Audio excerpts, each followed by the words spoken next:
Get the Long Mercury Mantra MP3 at jasongallant.ca.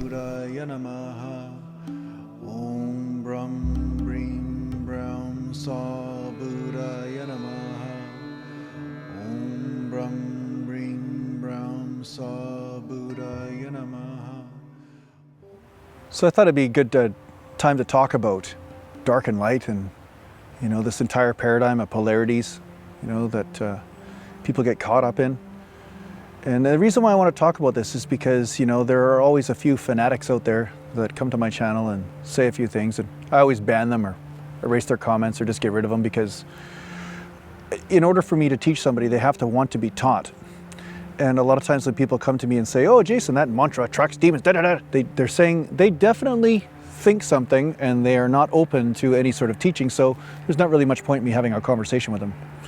It's kind of like talking to a racist that is hell-bent on saying everybody that is of different color or creed is horrible. It doesn't matter really what you say to these people.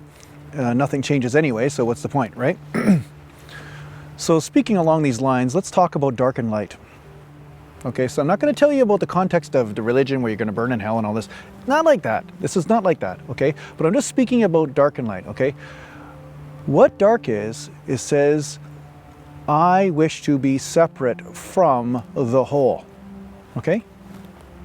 And by being separate from the whole, there's a certain amount of suffering in that. Doesn't everybody want to have connection? They want to have friendship. They want to have connection with nature, with themselves. This is just where the joy is. Not about punishment. It's not about right and wrong. It's never about that, okay? But when you are serving separation, that's pretty much the same thing as darkness.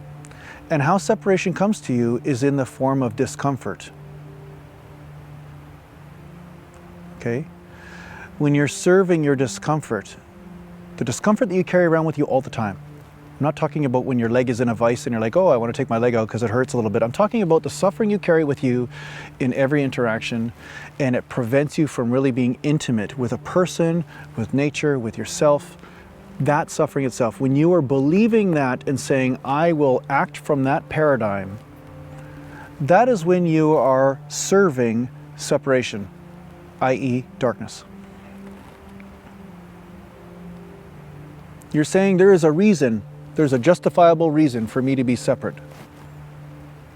Separate is another word for hate. Right? You only want to be separate from things you don't like, right? And this separation all comes from the misconception that you are the physical body. Who you truly are is never separate. Who you truly are is never separate, and that's why you can't really do anything wrong here. It's just that you cannot realize the truth of what's really happening. And the truth is you're already connected. So when you choose to disconnect, you're actually not anchoring in the place that is already connected, and that's where all the joy is. So this is why so many gurus look like evil in some way. Because they make their students face their shit. They say, no, you're not connected to me right now. You're a little selfish right now. You're believing your anxiety more so than love. You're believing your depression more so than connection to the person next to you. Haven't you ever had a time in your life where your drama in your head was so much more important than the people that were right in front of you?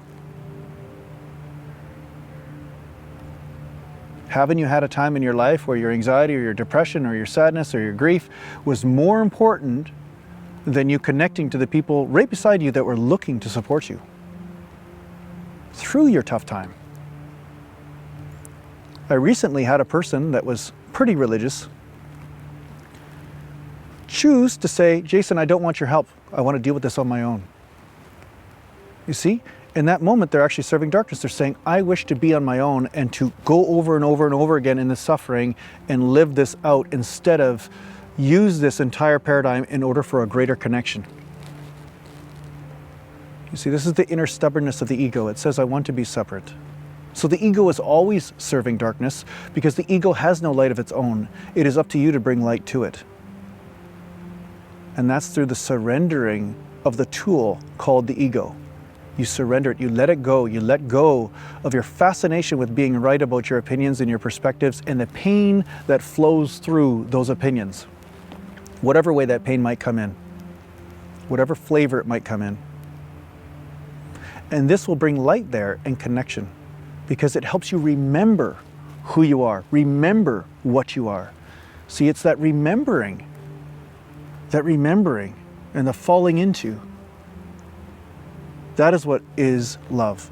That will nourish you and bring healing balm to all of your wounds.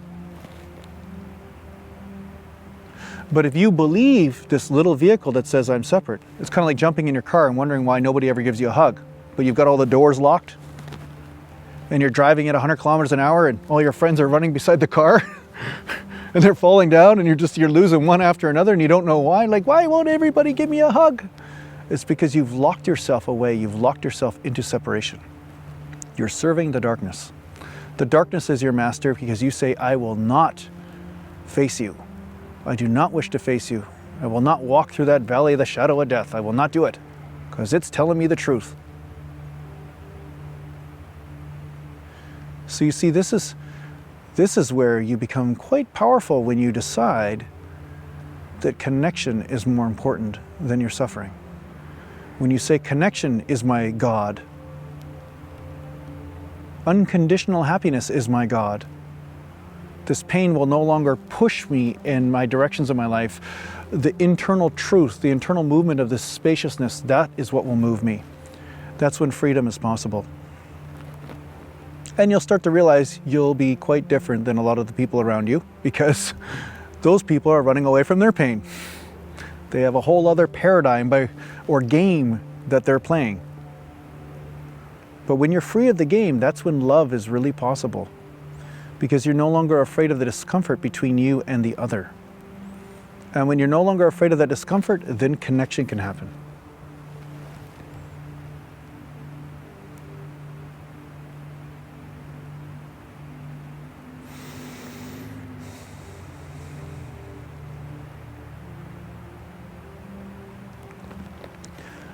This discomfort can show up in many forms. It can show up in mental forms, such as you have an opinion and you guys have a disagreement, and that, who thinks a certain way is more important, and this is the reason why you want to disconnect, because it's not comfortable for you to connect to somebody that doesn't share your exact opinion. It can show up in the form of emotional pain. It can also show up in the form of physical discomfort, like anxiety moving through there, or kind of like a cold bucket of water in you. It's like an impulse. It's like just something that moves through you so quick. It's kind of like the shock, right? Going through the doorways of these things will allow deeper connection.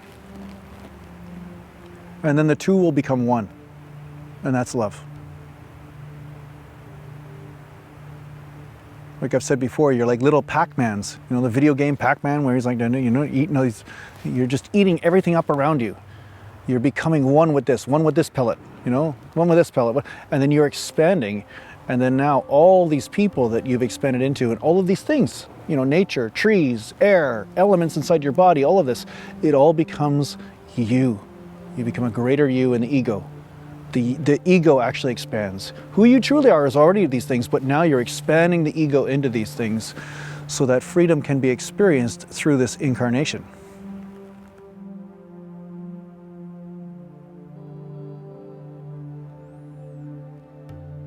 So a lot of times that's why some teachers will sit with you and just be silent. Because a lot of people feel discomfort when they're silent. The teacher will say, well, just be here anyway, even though it's really awkward, really creepy. Let's see what is on the other side of the doorway of creepiness. Just be here and see what happens.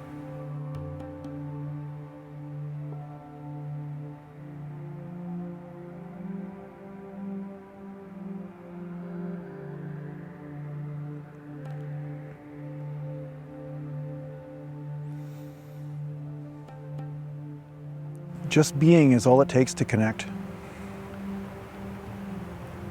So when you listen to your discomfort, you're really avoiding being. Because your discomfort always tells you to do something about it, doesn't it?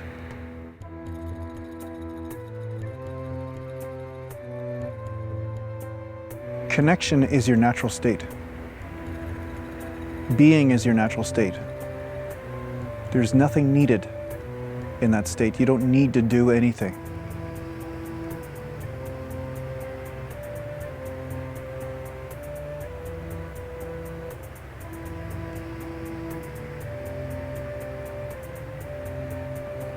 So I hope this helps.